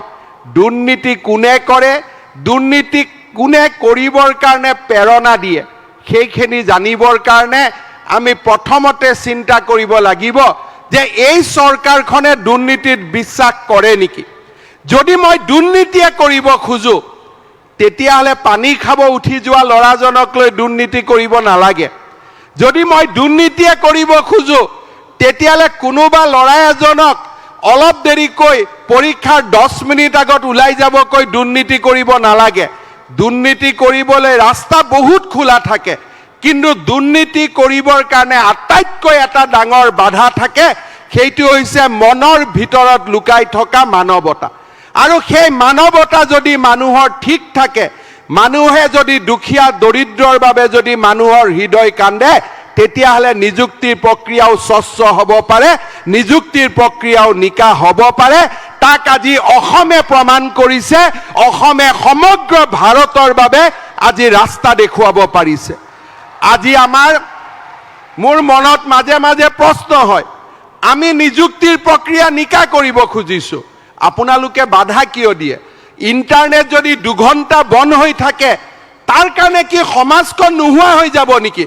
অসমত কি ভূমিকম্প আহিব নেকি 2 ঘণ্টা নিযুক্তি 2 ঘণ্টা নোহোৱা হৈ থাকিলে? কিছুমানে কয় মোক UPSCৰ ক্লাছ আছিলে, মোৰ 2 ঘণ্টা অমুক নহ'লে অমুক হয়। বাবা, চিনেমা হলত যেতিয়া 3 ঘণ্টা আমি চিনেমা চাই থাকোঁ, তেতিয়া কি ইণ্টাৰনেট খোলা থাকে নেকি? আমি যেতিয়া এতিয়া ইণ্ডিয়া সাউথ আফ্ৰিকাৰ টিকেটৰ কাৰণে 1 তাৰিখে খেলা হ'ব, টিকেটৰ কাৰণে কৈ আছে, সেইটো সময়ত কি আমি ইণ্টাৰনেট খোলা থাকিম নেকি? অসমৰ দুখীয়া ল'ৰা ছোৱালীৰ কাৰণে আমাৰ সাংবাদিকসকলে অলপ শুনিব লাগে যে অসমৰ দুখীয়া ল'ৰা ছোৱালীৰ কাৰণে যদি এটা দিনো ইণ্টাৰনেট বন্ধ কৰিব লাগে মই কৰিম সেই কথা মই আজি আকৌ এবাৰ ইয়াতে কৈছোঁ মই আকৌ এবাৰ আমাৰ সাংবাদিকসকলে মাজে মাজে লিখি থাকে তেওঁলোকক মই আজি আকৌ এবাৰ কৈছোঁ এইবাৰ 2 ঘণ্টা কৰিলোঁ অহাবাৰ 20 ঘণ্টা কৰিম যদি অসমৰ কি দুখীয়া আৰু দৰিদ্ৰ লোকৰ স্বাৰ্থত হয় দুখীয়া আৰু দৰিদ্ৰ লোকৰ স্বাৰ্থত যেতিয়া মানুহে কাম কৰে সন্মুখত যিমান বাধা থাকে সেই বাধা আঁতৰাই খোজ কৰাৰ শক্তি মানুহে নাপায় মানুহক নেদেখাজনে দিয়ে আৰু সেই শক্তিৰে মই আকৌ এবাৰ আমাৰ সাংবাদিকসকলক কৈছোঁ যে যদি প্ৰয়োজন হয় 20 ঘণ্টাও আমি ইণ্টাৰনেট বন্ধ কৰিম যদি অসমৰ দুখীয়া ল'ৰা ছোৱালীৰ কাৰণে প্ৰয়োজন হয় মোৰ কাৰণে প্ৰয়োজন হ'লে 1 মিনিটো বন্ধ নকৰোঁ মুখ্য সচিবৰ কাৰণে প্ৰয়োজন হ'লে আধা মিনিটো বন্ধ নকৰোঁ আমাৰ মন্ত্ৰী সভাৰ সদস্যৰ কাৰণে প্ৰয়োজন হ'লে 45 ছেকেণ্ডো বন্ধ নকৰোঁ কিন্তু যেতিয়া অসমৰ দুখীয়া দৰিদ্ৰ মধ্যবিত্ত লোকৰ বাবে প্ৰয়োজন হয় 20 ঘণ্টাও ইণ্টাৰনেট বন্ধৰ কাৰণে আমি 1 মুহূৰ্তও চিন্তা নকৰোঁ সেই কথা মই আজি আকৌ এবাৰ যিসকলে সমালোচনা কৰে তেওঁলোকক মই জনাই দিব খুজিছোঁ কাৰণ আমি বিচাৰোঁ মোৰ অসমখন এটা নতুন দিশেৰে গতি কৰক মোৰ এটা অসমখন নতুন বাটেৰে আৰম্ভ কৰক আজি কোনোবাই আমাক ইয়াত ক'ব যে আমাৰ নিযুক্তি প্ৰক্ৰিয়া মই এতিয়াও আহ্বান জনাম যিদিনাখন 26,000 অসমত তৃতীয় আৰু চতুৰ্থ শ্ৰেণীৰ নিযুক্তি হ'ব আমাৰ সাংবাদিকসকলে 26,000 মানুহৰ ঘৰলৈকে যাব তাৰ ভিতৰত এজনেও যদি কয় যে মোক কোনোবাই চাকৰি দিছে আমি কোনেও চৰকাৰ নচলাও সিদিনাখনেই আমি চৰকাৰ এৰি দিম ইমানখিনি মই প্ৰতিশ্ৰুতি ৰাইজক দিব পাৰোঁ কাৰণ এই 26,000 নিযুক্তি আমি নিকা আৰু পবিত্ৰ কৰি অসমত সততে নিগেটিভিজম সৃষ্টি কৰা ঋণাত্মক পৰিৱেশ সৃষ্টি কৰি থকা সেই সকল লোকলৈকে এটা বাণী পঠিয়াব খোজো যে অসমত এতিয়া নিগেটিভ নেতিবাচক কথা কোৱাৰ দিন পাৰ হৈ গ'ল অসমত যদি থাকিব খুজিছে আশাৰ কথা লৈ থাকক আনন্দৰ কথা লৈ থাকক অসমৰ ভৱিষ্যতৰ সোণোৱালী সপোন লৈ থাকক এই ৰাজ্যখনতে থাকি অসমক বিৰোধিতা কৰি থকাৰ দিন এতিয়া পাৰ হৈ গ'ল এই ৰাজ্যখনতে থাকি অসমত কেতিয়া আন্দোলন হ'ব অসমত কেতিয়া বন্ধ হ'ব কেতিয়া গণ্ডগোল হ'ব যাতে আমি 10টা কথা লিখিব পাৰোঁ সেই দিন পাৰ হৈ গ'ল এতিয়া অসমে বিকাশৰ পথত যাব খোজে নতুন অসমৰ ফালে যাব খোজে ভাৰতৰ ভিতৰতে সৰ্বশ্ৰেষ্ঠ ৰাজ্য হিচাপে অসমে জীয়াই থাকিব খোজে এয়া হৈছে নতুন অসমৰ বাণী মই আগতে কৈছোঁ নিগেটিভিজমৰ এতিয়া অসমত স্থান নাই কেইদিনমান আগতে আমি ৰাজ্যৰ জনসাধাৰণক অনুৰোধ কৰিছিলোঁ যে আপোনালোকে পঢ়ি অহা স্কুলখনত পাৰিলে এখন ফেন দিব পাৰিলে এখন চকী টেবুল দিব পাৰিলে এটা সিলিং ফেন দিব আমাক সমালোচনা কৰিলে যে চৰকাৰৰ টকা নাই চৰকাৰৰ টকা থকা নথকা কথা নহয় মোৰ পিতৃ মাতৃ মোৰ গুৰু মোৰ স্কুলখন মোৰ গুৰু গৃহ সেই গুৰু গৃহলৈ যেতিয়া মই কিবা উভতাই দিম তাক চৰকাৰৰ টকা থকা নথকাৰ লগত কথা নহয় আমাক সমালোচনাও কৰিলে কিন্তু চাওঁতে চাওঁতে কোনো সমালোচনা কোনো মানুহে নামানিলেই ইমান লিখালিখি কৰিলে মানুহে ক'লে তহঁতৰ লিখা তহঁতৰ জাগাত থাকক আৰু আজি আমাৰ অসমখনত আপোনালোকে জানি আচৰিত হ'ব যে আজিৰ দিনটোলৈকে মানুহে নিজে নিজে গৈ 26,811খন সিলিং ফেন মানুহে নিজে পঢ়া স্কুলখনত দান কৰি দিলে নিজে নিজে দিলে আমি কোনেও কাৰো ঘৰত যোৱা নাই আজি আমাৰ এই বিদ্যাঞ্জলি নামৰ অনুষ্ঠানটোৰ জৰিয়তে 30,000 ব্যক্তিয়ে নিজে পঢ়া স্কুলখনত গৈ কোনোবাই যি যেনেকৈ পাৰে কোনোবাই ফিল্টাৰ এটা দিছে কোনোবাই শিক্ষক পঢ়া চকী এখন দিছে কোনোবাই সিলিং ফেন দিছে মই তেতিয়া মনত চিন্তা কৰোঁ যে কেইদিনমান আগতেতো টিভিত টক শ্ব' পৰ্যন্ত হৈছিল এই অনুষ্ঠানটোৰ বিৰোধিতা কৰি কিন্তু মানুহেতো নামানিলে মানুহেতো আগুৱাই গ'ল কাৰণ মানুহে জানে যে এইখন অসম এতিয়া আশাৰ অসম এইখন অসমত ঋণাত্মক কথা কোৱা মানুহে ভাল নাপায়, মানুহে ইতিবাচক চিন্তা ভাল পায়, মানুহে আগবাঢ়ি যাব খোজে। আজি যিসকলে চাকৰি পালে মই তেওঁলোকক এটা অনুৰোধ কৰিম, আমাকতো একো দিব নালাগে আৰু দিব নালাগা থকাটোৱে ভাল। প্ৰথম যেতিয়া আমি দৰমহা পাম, কিবা নহয় কিবা উপহাৰ প্ৰথম মোৰ দেউতা মাক দিম, হ'ব নহয়? হ'বনে নাই? কিবা নহয় কিবা এটা দেউতা মাক দিম। আৰু দ্বিতীয়তে ক'ত দিম? গাঁৱৰ নামঘৰটোত দিম। আৰু তৃতীয় মাহত দৰমহা পালে মই পঢ়া স্কুলখনত কিবা নহয় কিবা সৰু বস্তু এটা হ'লেও আমি দান কৰিম, হ'বনে নাই? হ'ব? প্ৰথম কাক দিম? দেউতা মা, হ'ব? ইমান লাহে লাহে কৈছে, নিদিবি নেকি ঐ বাবাহঁত, দিবি নে নাই? প্ৰথম কাক দিম? দেউতা মা, হ'ব? তাৰ পিছত গাঁৱৰ নামঘৰ মন্দিৰ যি উপাসনাৰ জাগা আছে তাতে সৰু 101 টকা হ'লেও আমি দিম, হ'বনে নাই? হ'ব? আৰু তৃতীয় মাহত যেতিয়া দৰমহা পাম, আমাৰ স্কুলখনত চকী এখন হ'লেও আমি কিনি দিম, হ'ব? তাৰ পিছত আৰু মোৰ কাম শেষ। 3 মাহলৈকে মোৰ লগত কণ্টেক্ট থাকিব, হ'ব নহয়? 3 মাহলৈকে কিন্তু মোৰ লগত চুক্তি থাকিব, হ'ব? আৰু এটা লাষ্ট কাম এটা আছে, ঘৰত যদি কাৰোবাৰ অৰুণোদয় আছে, আজিয়ে দেউতা মাক ক'ব লাগিব যে আৰু অৰুণোদয় টকা নলবি, হ'বনে? হ'বনে নাই? হ'ব যদি এটা হাত চাপৰি মাৰি দিব লাগিব ন, জোৰ কৰি। ঠিক আছে? আমাৰ অসমখন এনেকেই পৰিৱৰ্তন হ'ব। আৰু এনেকুৱা পৰিৱৰ্তনৰ কাৰণেই আমি কাম কৰিছোঁ, আমি কাম কৰি গৈ থাকিম। শ্ৰদ্ধাৰ যুৱক যুৱতী বন্ধু বান্ধৱীসকল, মুখ্য সচিব ডাঙৰীয়াই তেওঁৰ ভাষণত এটা ডাঙৰ শব্দ কৈছিলে, কৰ্ম সংস্কৃতি। মই পুলিচৰ ল'ৰা ছোৱালীবিলাকক কম, প্ৰথমতে আজি আমি পুলিচ হ'লোঁ, যোৱা কালিলৈকে যদি পুলিচে কোনো অপৰাধ নোহোৱাকৈ আমাক লাঠি এটা মাৰে, আমাক যদি গালি পাৰে, আমি মনটো দুখ পাওঁ নে নাপাওঁ? পাওঁ নহয়? গতিকে পুলিচৰ যেতিয়া আমি ইউনিফৰ্ম পিন্ধিম, সদায় এটা কথা আমি মনত ৰাখিম যে দুখীয়া মানুহক ৰক্ষা কৰাৰ কাৰণেহে আমি পুলিচৰ ইউনিফৰ্ম পিন্ধিছোঁ, দুখীয়া মানুহৰ ওপৰত অত্যাচাৰ কৰাৰ কাৰণে আমি পুলিচৰ ইউনিফৰ্ম পিন্ধা নাই। মই যোৱাবাৰো মিটিঙত কৈছিলোঁ, আজি মই আকৌ এবাৰ কৈছোঁ, মোৰ যেতিয়া গাড়ীখন যায় তেতিয়া সন্মুখত যদি মাৰ্চিডিজ এখন আহি যায়, পুলিচজনে হুইচেল মাৰে। আৰু যেতিয়া ৰিক্সাখন আহি পায়, পুলিচে লাঠি মাৰে। গাড়ীৱালা মানুহক খালি হুইচেল আৰু ৰিক্সা ঠেলাক লাঠি। তেতিয়া মই 2-এজন পুলিচক সুধো মাতি আনি, যে তই যে বাবা লাঠি মাৰিলি, তোৰ জন্ম আম্বানী আৰু টাটাৰ ঘৰত হৈছিল নেকি? তোৰোতো জন্ম এনেকুৱা দুখীয়া মানুহৰ ঘৰতে হৈছিলে। বোলে হয় দাদা, পুলিচত থাকিলে এনেকুৱাই হৈ যায় বোলে। এনেকুৱা আমি হ'ব নালাগিব, ঠিক আছে? আমি যিসকল পুলিচত আছোঁ, যোৱাবাৰৰ নিযুক্তি, এইবাৰৰ নিযুক্তি, আমাৰ এইখিনি মানুহ গ'লে 20% হৈ যায় পুলিচত। আমি বেলেগৰ কথা শুনাতকৈ আমি পুলিচত এটা নতুন পৰম্পৰাৰ সৃষ্টি কৰিম। দুখীয়া আৰু দৰিদ্ৰৰ বন্ধু, জনসেৱাৰ্থে জনহিতাৰ্থে, এইটো হৈছে আমাৰ অসম পুলিচৰ মূল বাণী। কেতিয়াবা কেতিয়াবা আমাৰ ডাঙৰ অফিচাৰবিলাকে এইটো পাহৰি যায়, কিন্তু আমি সৰুবিলাকে নাপাহৰোঁ, হ'বতো?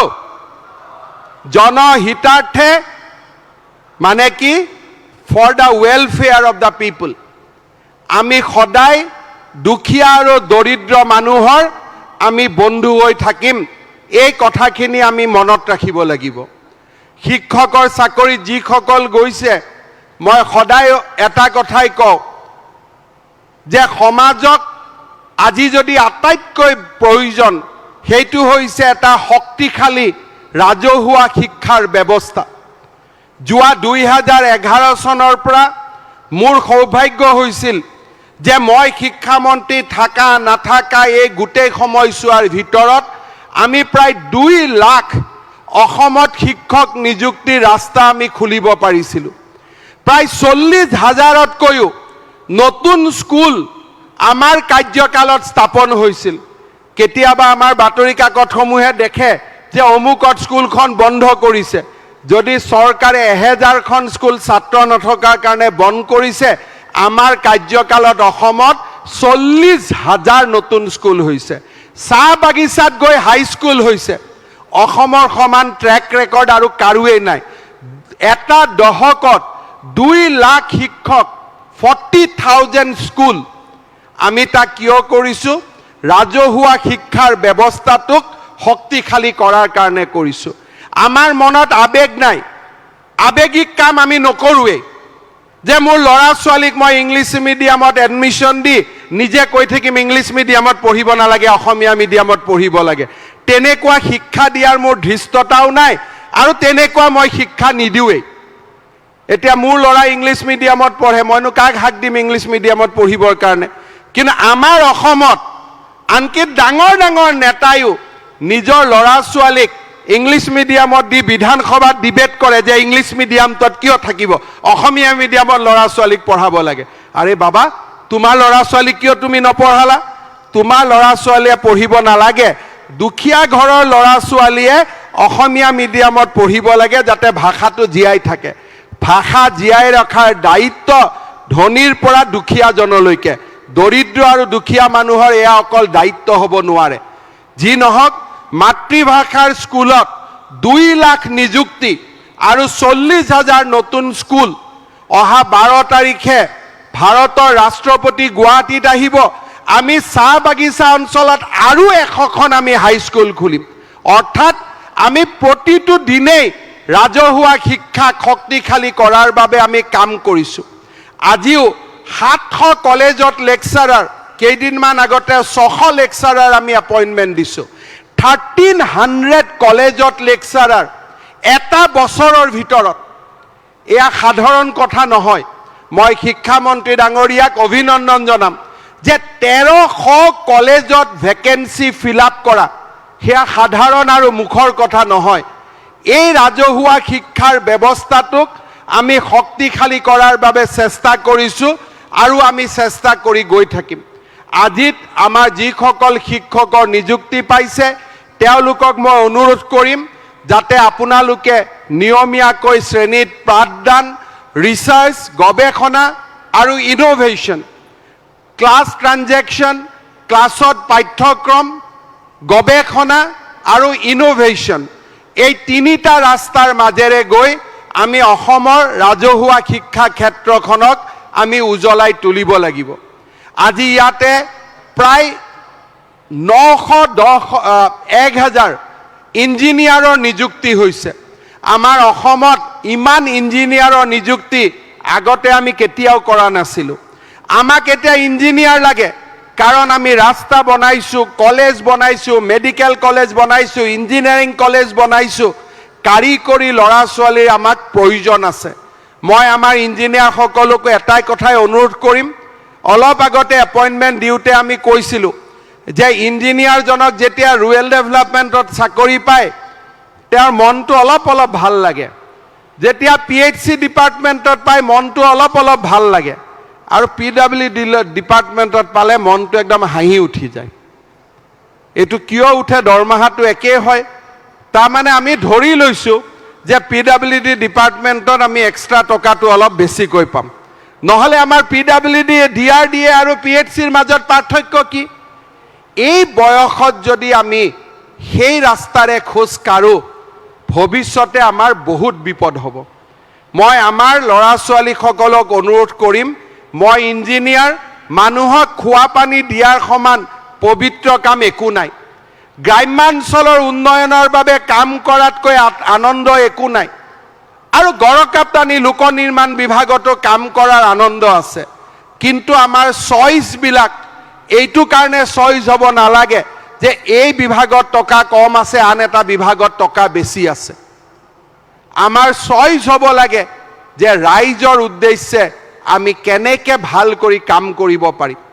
মোৰ অনুৰোধ যে আমাৰ অভিযন্তাসকলেও নতুন অসমৰ বুনিয়াদ নিৰ্মাণৰ বাবে আপোনালোকে নিষ্ঠা আৰু সততাৰে সৈতে কাম কৰিব।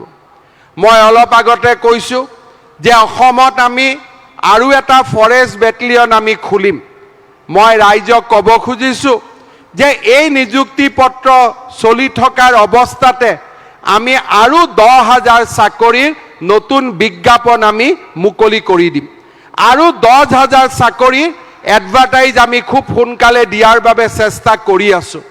যিসকলে টিভি স্ক্ৰীণত চাই আছে, চাকৰি পোৱা নাই, তেওঁলোকেও পঢ়া শুনা কৰি থাকক, দৌৰা দৌৰি কৰি থাকক, মন ভাঙি দিব নালাগে। আৰু তাৰ উপৰিও আমি 2 লাখ ল'ৰা ছোৱালীক ব্যক্তিগতভাৱে বা সেলফ এমপ্লয়মেণ্টত আমি সহায় কৰাৰ কথা কৈছিলোঁ। অহা 8 অক্টোবৰত তাৰ বিষয়েও আমি ৰাইজৰ লগত আলোচনা কৰিম, ৰাইজক আমাৰ সিদ্ধান্তৰ বিষয়ে জনাম। অৰ্থাৎ যেনেকৈ আমি কৈছিলোঁ যে 1 লাখ ল'ৰাক আমি চাকৰি দিম আৰু 2 লাখ ল'ৰা ছোৱালীক আমি আত্মসংস্থাপনৰ ব্যৱস্থা কৰি দিম, সেই ৰাস্তাৰে আমি আগবাঢ়ি গৈ থাকিম। আৰু আমাৰ ইস্পিত লক্ষ্যত থিয় নিদিয়ালৈকে আমি আমাৰ এই যাত্ৰা আমি অব্যাহত ৰাখিম। শ্ৰদ্ধাৰ ৰাইজ, অসমত 3য় আৰু 4ৰ্থ শ্ৰেণীৰ 26,000 নিযুক্তিৰ প্ৰক্ৰিয়া চলি আছে।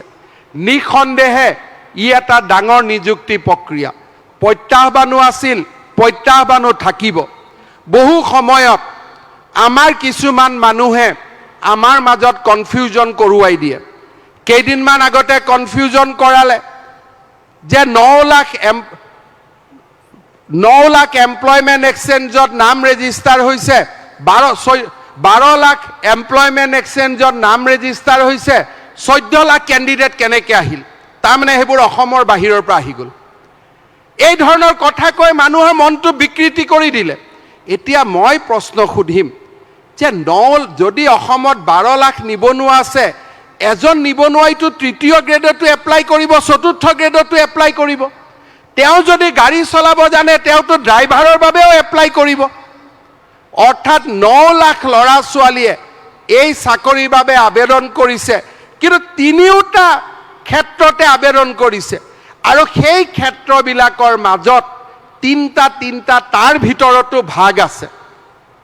কোনোবা হায়াৰ ছেকেণ্ডেৰী পাছ, কোনোবা ডিগ্ৰী পাছ, কোনোবা হায়াৰ ছেকেণ্ডেৰী চাইজ, তেনেকৈ 3টা পৰীক্ষা আছে। 6টা পৰীক্ষা অনুষ্ঠিত হৈছে।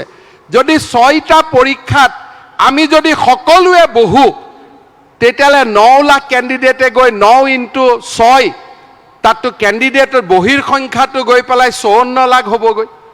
তাৰমানে কোনোবাই ক'ব নেকি অসমৰ বাহিৰৰ পৰা ইয়াৰ কাৰণে মানুহ আহি গ'ল বুলি? এই কথাবিলাক তেওঁলোকে আমাক নুসুধেও, প্ৰশ্নও নকৰে, কিন্তু লগে লগে তেওঁলোকে লিখি দিয়ে একাংশ লোকে। কাৰণ তেওঁলোকে যেনে তেনে প্ৰমাণ কৰিব খোজে যে ক'ৰবাত গণ্ডগোল হৈছে। এই ৰাস্তা দি আমি অসমখনক আগুৱাব নোৱাৰোঁ। আমাৰ 9 লাখ ল'ৰাই পৰীক্ষা দিছে, 12 লাখ এমপ্লয়মেণ্ট এক্সচেঞ্জত আমাৰ ল'ৰা আছে, কিন্তু 9 লাখ ল'ৰাই পৰীক্ষা দিছে। এটা ল'ৰাই 3টা ছাবজেক্টত পৰীক্ষা দিলে বহিটো 14 লাখ হ'বগৈ বা তাতকৈও বেছি হ'ব। কিন্তু আমাৰ মানুহক লাগে নহয় ষড়যন্ত্ৰ বাহিৰৰ পৰা আহি গ'ল। এই ৰাস্তাৰে ল'ৰা ছোৱালীক বুজি নাপায়। এনেকুৱা ধৰণৰ নিউজ ওলোৱাৰ পিছত চোকা ল'ৰা ছোৱালীবিলাকে বিৰাট ভয় খায়। মনটোত ৰাতিপুৱা পেপাৰখন পঢ়ি টিভিত নিউজটো শুনাৰ পিছত তেওঁলোক কিমান টেনশ্যন খায় যাৰ পৰীক্ষা ভাল হৈছে। তেওঁলোকে ভাবে ইমান ধুনীয়াকৈ পৰীক্ষাটো লিখি আহিলোঁ, এতিয়াতো 2 লাখ বাহিৰৰ পৰা ল'ৰা ছোৱালী আহি গ'ল, নাগপুৰৰ পৰা আহি গ'ল, বাৰাণসীৰ পৰা আহি গ'ল, লগত আকৌ তাত মিৰ্চ মছলা লগাবৰ কাৰণে নাগপুৰ আৰু বাৰাণসী শব্দ দুটাও লিখি দিয়ে, যাতে অলপ মিৰ্চ মছলা লাগি গ'ল। মানুহে কিমান ভয় খালে। ইয়াত কোনোবা আছে নেকি নাগপুৰৰ চাকৰি লোৱা? আজি আছে নেকি? কাৰোবাৰ এড্ৰেছ নাগপুৰৰ আছে নেকি? নাই নে আছে? কোনোবা আছে নেকি নাগপুৰৰ? আছে নেকি 2 এটা? আছে নেকি? কৰবা আছে? কোনোবা বাৰাণসীৰ পৰা আহিছে নেকি? এতিয়া মইতো সকলোকে অনুৰোধ কৰিম যে এটা কৈ আপোনালোকে ইণ্টাৰভিউ লওক যে কোনোবা নাগপুৰৰ পৰা আৰু বাৰাণসীৰ পৰা আহিছে নেকি। কিন্তু মানুহৰ মূৰত এনেকুৱা ধৰণৰ কথা কৈ আমি দুখীয়া মানুহবিলাকৰ মন ব্যতিব্যস্ত কৰি পেলাওঁ। তাৰ পিছত আহি গ'ল ইণ্টাৰনেট পৰীক্ষাটো মুঠতে যিকোনো কাৰণে হ'ব নিদিয়ে এবাৰ লিখিব বাহিৰৰ পৰা কেণ্ডিডেট আহি গ'ল এবাৰ লিখিলে ইণ্টাৰনেট বন্ধ কিয় হাইকোৰ্ট গৈ পালেগৈ মুঠতে পৰীক্ষাটো হ'ব নালাগে চৰকাৰখনে যেনে তেনে 1 লাখ নিযুক্তি দিব নালাগে মইতো আজিও কওঁ হিমালয় যদি আগত থিয় হয় 1 লাখ নিযুক্তি এই চৰকাৰৰ দিনত হ'বই হিমালয় আগত থিয় হ'লেও হ'ব ইণ্টাৰনেটটো সৰু কথা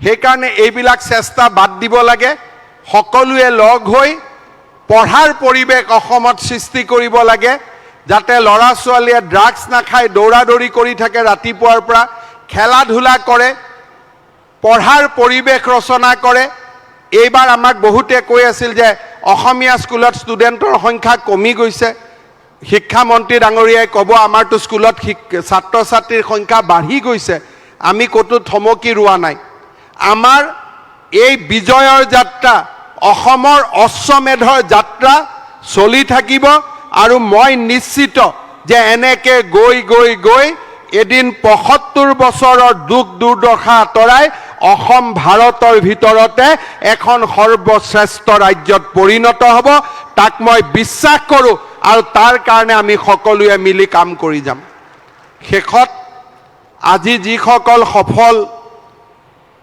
প্ৰাৰ্থী আমাৰ ইয়াত উপস্থিত আছে মই সকলোৰে পিতৃ মাতৃৰ শ্ৰীচৰণত সেৱা জনাইছোঁ পিতৃ মাতৃৰ আশীৰ্বাদ অবিহনে কোনো সন্তানে আগবাঢ়ি যাব নোৱাৰে আজি সন্তানৰ এই প্ৰাপ্তিৰ আনন্দৰ মাজত কাৰোবাৰ যদি আশীৰ্বাদ লুকাই আছে সেয়া আমাৰ পিতৃ আৰু মাতৃৰ মই আমাৰ সকলো যুৱক যুৱতীক অনুৰোধ কৰিম যে মই বিয়াও কৰিম মোৰ ল'ৰা ছোৱালীও হ'ব কিন্তু মোৰ পিতৃ মাতৃৰ ঋণ মই জীৱনত কেতিয়াও পৰিশোধ কৰিব নোৱাৰোঁ সকলো সময়তে পিতৃ মাতৃক সেৱা কৰাৰ যি মোৰ পবিত্ৰ দায়িত্ব সেই দায়িত্বটো যাতে মই পালন কৰোঁ তাৰ বাবে মই সকলোকে অনুৰোধ কৰিম দ্বিতীয়তে বিশেষকৈ পুলিচৰ নিযুক্তিৰ ক্ষেত্ৰত গাঁৱৰ ৰাইজেও ক্লাব বিভিন্ন অনুষ্ঠানে বিভিন্ন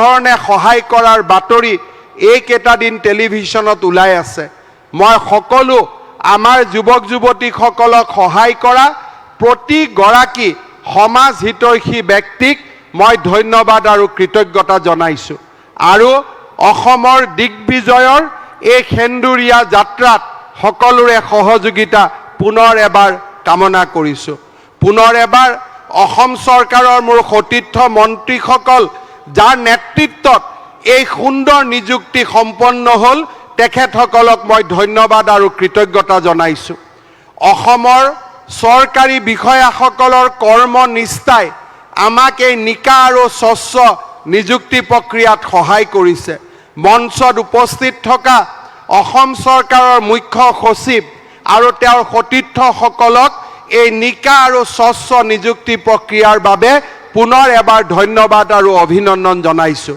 অসম পুলিচৰ আৰক্ষী সঞ্চালক প্ৰধান আৰু এই নিযুক্তি প্ৰক্ৰিয়াৰ লগত জড়িত আটাইকে মই পুনৰ ধন্যবাদ আৰু কৃতজ্ঞতা জনাইছোঁ দুই তিনিটা কথা কম যে পুলিচত যিসকলে চাকৰি পাইছে তেওঁলোকৰ এপইণ্টমেণ্ট লেটাৰত ডেট অফ জইনিং লিখা আছে কাৰোবাৰ 1 নৱেম্বৰ আছে কাৰোবাৰ 1 অক্টোবৰ আছে গতিকে এপইণ্টমেণ্ট লেটাৰখন ভাল কৰি পঢ়ি চাব আৰু এপইণ্টমেণ্ট লেটাৰখন ক'ত পাম এই বিষয়েও অলপ সময় পিছতে আপোনালোকক কৈ দিব যে আমি এপইণ্টমেণ্ট লেটাৰখন ক'ত পাম আৰু তাৰ পৰাই আমি এপইণ্টমেণ্ট লেটাৰখন আমি ল'ব চেষ্টা কৰিম বাকী যিসকলে যি বিভাগত নিযুক্তি পাইছে আমি নিযুক্তি পত্ৰবিলাক ক'ত পাম অলপ পিছতে ইয়াত ঘোষণা কৰা হ'ব আপোনালোকে যেন মনোযোগেৰে এই কথাখিনি শুনি লয় যাতে আমি নিযুক্তি প্ৰক্ৰিয়া লওঁতে আমাৰ বিশৃংখলতা আৰু খেলিমেলি নহয় মই পুনৰবাৰ কৈছোঁ যে অসম পুলিচৰ বেটেলিয়নত ট্ৰেইনিঙৰ ব্যৱস্থা কৰিবলগীয়া হোৱা বাবে বহুকেইটা চাকৰিত আমি জইনিং 1 নৱেম্বৰত দিছোঁ অৰ্থাৎ দুৰ্গা পূজাৰ পিছত গতিকে পূজাটো আমি ভাল কৰি খাই ল'ম আৰু ঠিক আছে নহয়, ভাল হ'ব হয় নহয়? সেইকাৰণে আমি 1 নৱেম্বৰত যোগদান কৰিম আৰু বাকী যিসকলে নিযুক্তি পাইছে তেওঁলোকে নিজৰ ইচ্ছা অনুসৰি 15 দিন 20 দিনৰ ভিতৰত তেওঁলোকে চাকৰিত যোগদান কৰিব পাৰিব। পুনৰ সকলোকে আকৌ এবাৰ ধন্যবাদ জনাইছোঁ। সকলো ভালে থাকক, খুব ভাল কৰি কাম কৰক আৰু আমাৰ অসমখনক আগুৱাই লৈ গৈ থাকক। বহুত বহুত ধন্যবাদ। জয় হিন্দ, বন্দে মাতৰম। ধন্যবাদ মহাশয়। কোৱা বাহুল্য, আপোনাৰ আদৰ্শনীয় উদ্যম, কৰ্মস্পৃহা আৰু গতিশীলতাই অসমক প্ৰগতিৰ পথত দ্ৰুত গতিত আগুৱাই নিছে। এতিয়া মই নিযুক্তি পত্ৰ প্ৰাপক আন প্ৰাৰ্থীসকলক তেওঁলোকৰ নিযুক্তি পত্ৰ সংগ্ৰহৰ স্থান সম্পৰ্কে অৱগত কৰাব বিচাৰিছোঁ। Home and political department regular এপইণ্টিয়ে www.slprbassam.in পৰা নিযুক্তি পত্ৰ ডাউনলোড কৰিব পাৰিব।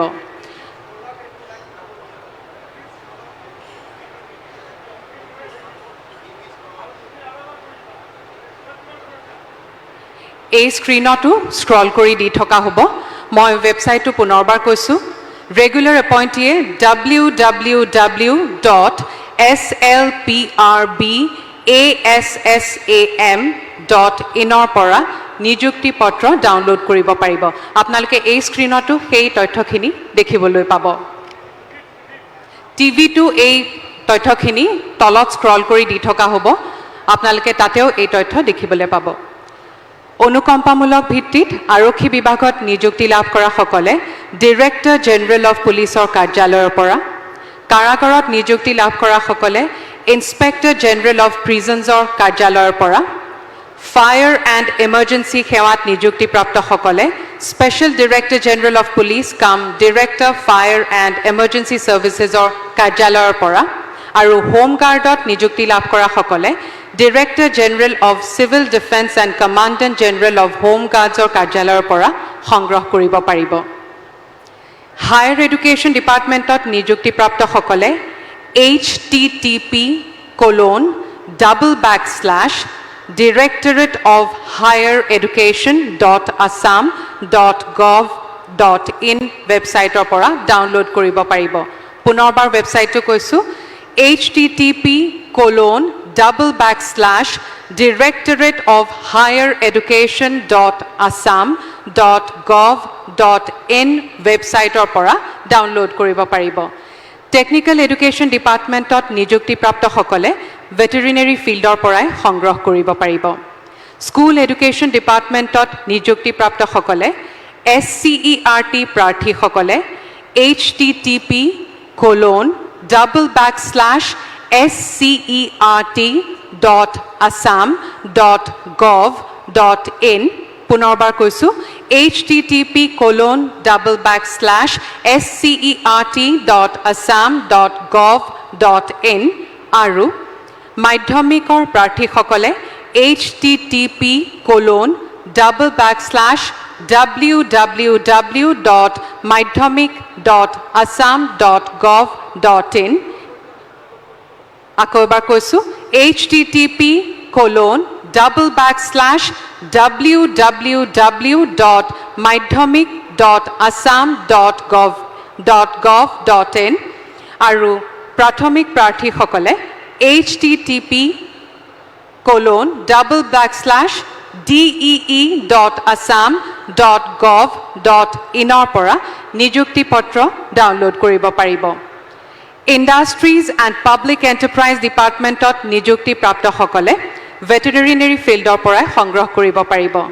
পঞ্চায়ত এণ্ড ৰুৰেল ডিপাৰ্টমেণ্টত নিযুক্তিপ্ৰাপ্ত সকলে এই বিভাগৰ আয়ুক্তৰ কাৰ্যালয়ৰ পৰা সংগ্ৰহ কৰিব পাৰিব।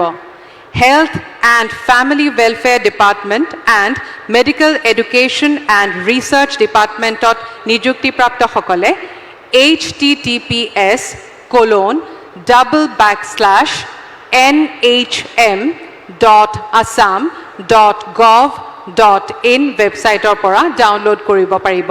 পুনৰ কৈছোঁ, https://nhm.assam.gov.in ৱেবছাইটৰ পৰা ডাউনলোড কৰিব পাৰিব। পাব্লিক ৱৰ্কছ ডিপাৰ্টমেণ্টত নিযুক্তিপ্ৰাপ্ত সকলে PWD Convention and Training Center বশিষ্ঠপুৰৰ পৰা সংগ্ৰহ কৰিব পাৰিব টুৰিজম ডিপাৰ্টমেণ্টত নিযুক্তি লাভ কৰা সকলে ডাইৰেক্টৰেট অফ টুৰিজমৰ পৰা সংগ্ৰহ কৰিব পাৰিব ইৰিগেশ্যন ডিপাৰ্টমেণ্টত নিযুক্তি লাভ কৰা সকলে irrigation.assam.gov.in ৱেবছাইটৰ পৰা ডাউনলোড কৰিব পাৰিব পুনৰবাৰ ৱেবছাইটটো কৈছো irrigation.assam.gov.in ৱেবছাইটৰ পৰা ডাউনলোড কৰিব পাৰিব এনভাইৰনমেণ্ট এণ্ড ফৰেষ্ট ডিপাৰ্টমেণ্টত নিযুক্তিপ্ৰাপ্ত সকলে পাঞ্জাবাৰী গুৱাহাটীৰ অৰণ্য ভৱনৰ পৰা নিযুক্তি পত্ৰ সংগ্ৰহ কৰিব পাৰিব transport department department of housing and urban affairs Women and Child Development Department আৰু Water Resource Departmentত নিযুক্তি লাভ কৰা সমূহ প্ৰাৰ্থীয়ে ভেটেৰিনেৰী ফিল্ডৰ পৰাই নিযুক্তি পত্ৰ সংগ্ৰহ কৰিব পাৰিব Public Health Engineering Departmentত নিযুক্তিপ্ৰাপ্ত সকলে https://phe.assam.gov.in/documents/notifications-1 ৱেবছাইটৰ পৰা ডাউনলোড কৰিব পাৰিব পুনৰবাৰ কৈছো https://phe.assam.gov.in/documents/notifications-1 ৱেবছাইটৰ পৰা ডাউনলোড কৰিব পাৰিব Sports and Youth Welfare Department Handloom and Textiles Department, Transformation and Development Department, Cooperation Department, Skill Employment and Entrepreneurship Department, Information and Public Relation Department, Information Technology Department, Animal Husbandry and Veterinary Department, আৰু Fishery Departmentত নিযুক্তিপ্ৰাপ্ত প্ৰাৰ্থীসকলে veterinary ফিল্ডতে নিযুক্তি পত্ৰ সংগ্ৰহ কৰিব পাৰিব ধন্যবাদ শ্ৰদ্ধেয় সুধীবৃন্দ আমি অনুষ্ঠানৰ অন্তিম পৰ্যায়ত উপনীত হৈছোহি মই অসম চৰকাৰৰ গৃহ আৰু ৰাজনৈতিক বিভাগৰ মাননীয় প্ৰধান সচিব শ্ৰীযুত নীৰজ বৰ্মা দেৱক শলাগৰ শৰাই আগবঢ়াবলৈ অনুৰোধ জনাইছো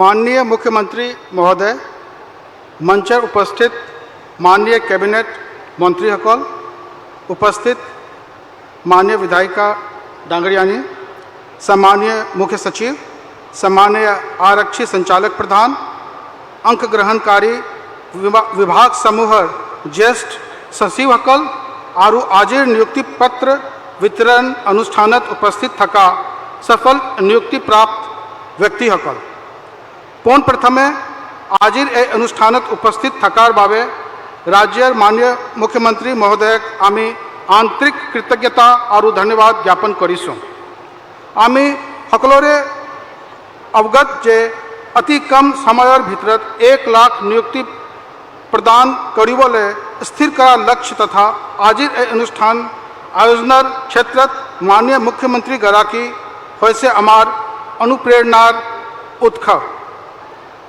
এই क्षेत्र आमार हकलोरे ज्ञात जे जो 14 मई तारीखे राज्यखनर 11टा विभागर 22,958 गराकी सफल प्रार्थीर माजत अनुष्ठानिक भावे नियुक्ति पत्र वितरण करा होइसिल আজি जनाबोले प्राय सुखी होइसों जे আজি 23 तारीखे 24टा विभागर आन 11,237 गराकी सफल प्रार्थी नियुक्ति पद प्रदान करा होए से अखमर माननीय मुख्यमंत्री महोदय अविरत दिशा परामर्श तथा निरीक्षणर फलत ए संभव हो उठी से आजिर ए नियुक्ति आरक्षी और शिक्षा विभागर वृहत संख्यक प्रार्थिक नियुक्ति प्रदान लगते अनुकंपा मूलक भावे नियुक्तिर भावे बाँचनी करा प्रार्थी सकलक सामरी लैसे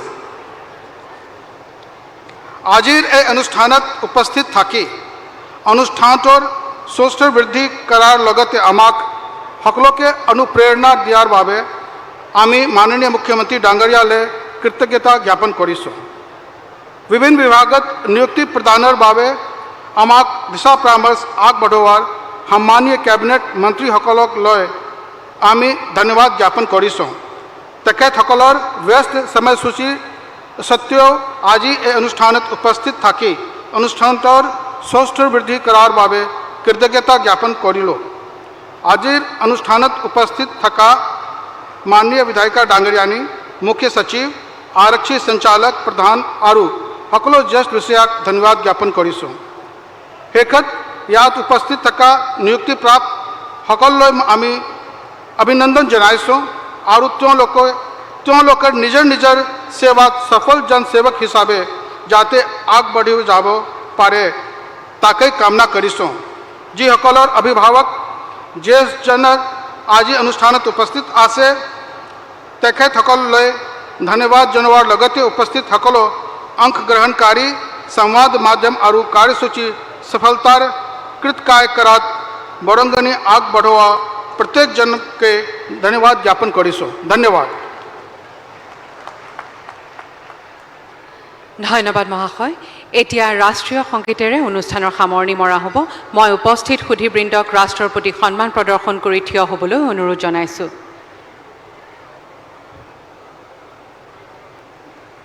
जनगण मन अधिनायक जय हे भारत भाग्य विधाता।